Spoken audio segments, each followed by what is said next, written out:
This is Valley News Live at noon. We have an update to a shooting that happened on the 4th of July in South Fargo. The state's attorney says no one will be charged in what he calls a drunken brawl between friends. 24-year-old Tin Nguyen was shot twice and police say he nearly died. 22-year-old Kyle Lavas called 911 and admitted to shooting Nguyen. Lavas was originally being held on an attempted murder charge, but Youngren says neither of the men will be charged since it was a mutual fight between the two. The suspect in the Highland Park Independence Day Parade mass shooting makes his first court appearance as details about his past interactions with police raise questions about why he was allowed to legally purchase guns. Bradley Blackburn reports from Highland Park, Illinois.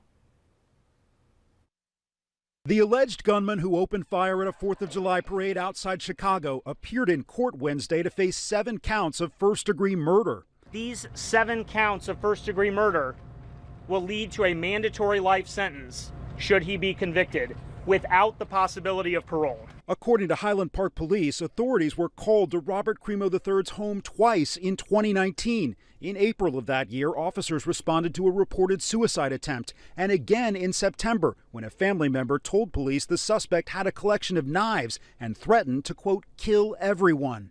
The police removed 16 knives, a dagger, and a sword from Crimo's home. At that time, there was no probable cause to arrest. There were arrests. The family didn't press charges. Officers did notify state police of the incident, but months later he was allowed to obtain a state firearms owner's ID.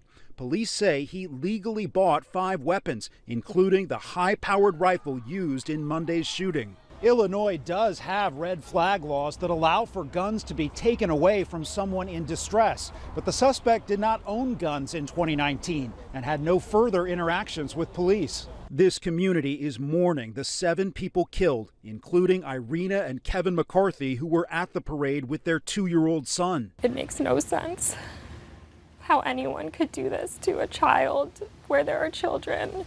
Natalie Laurent says she and her family were right next to the McCarthys. That's their plaid blanket. And to think that that could have just as easily been us. The boy is now being cared for by his grandparents. Bradley Blackburn, CBS News, Highland Park, Illinois. A GoFundMe account for the boy has been set up and has raised more than $2 million so far. Today is looking to bring a mix of sun and clouds, and there's a chance for a few showers and thunderstorms. Let's go to meteorologist Nathan Hopper with a look at your Wednesday forecast. Nathan? Yeah, thanks, JC. Happy Wednesday, everybody. Just coming up on the noon hour, and look at this, a bunch of fair weather cumulus clouds out there, some sunshine.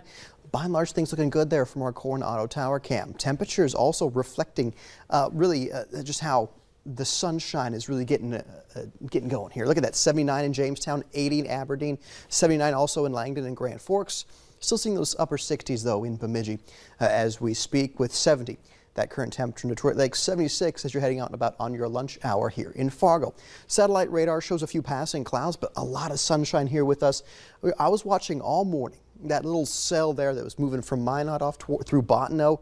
Notice how that really fell apart before it made it to Towner County. But if we do see some storms developing today, that portion of northern North Dakota north of Highway 2 is going to be the best chance of seeing some of those storms. Notice the marginal risk of severe weather there. It's level 1 out of 5 on the severe weather risk scale.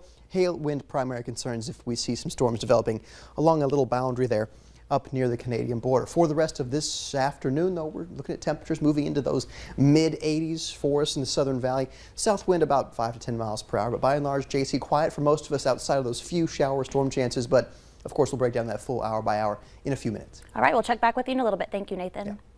Yeah. Akron, Ohio's mayor says he's ready to lift a curfew put in place after protest over a deadly police shooting.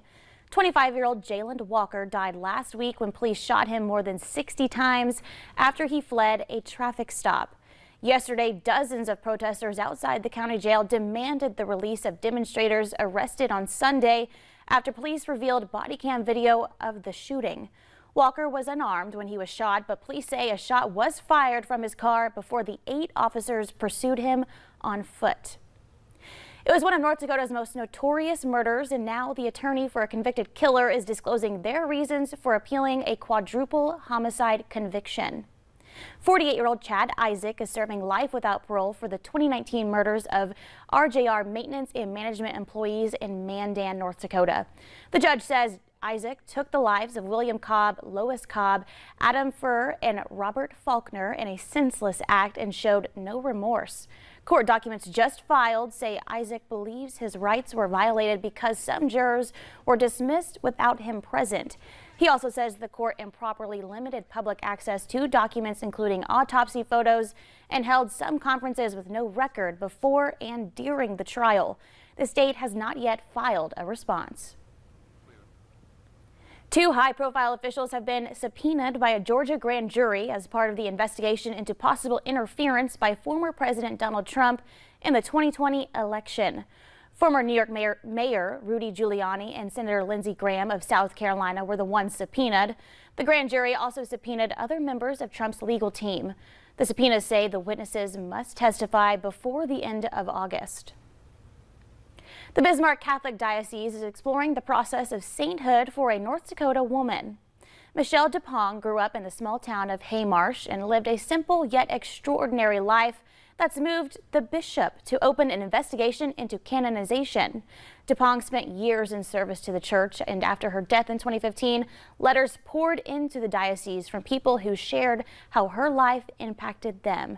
The diocese is now investigating her life and is looking for miracles which can be attributed to DuPong. North Dakota's sole abortion clinic is inching closer to raising $1 million. Here's a look at the Red River Women's Clinic GoFundMe page. As of right now, they've raised $928,000 since June 24th. Clinic officials say they've bought a new location in Moorhead and are asking for donations to renovate and furnish that new place. They say the location is to ensure there are no interruptions for people seeking abortions in the area. With the price of everything rising, many people are turning to selling their belongings to pay for rent. This means pawn shop businesses are booming. We've got the story coming for you. That's next. And there's a chance for some rain this Wednesday afternoon. We've got weather next to plan your day. Stay with us.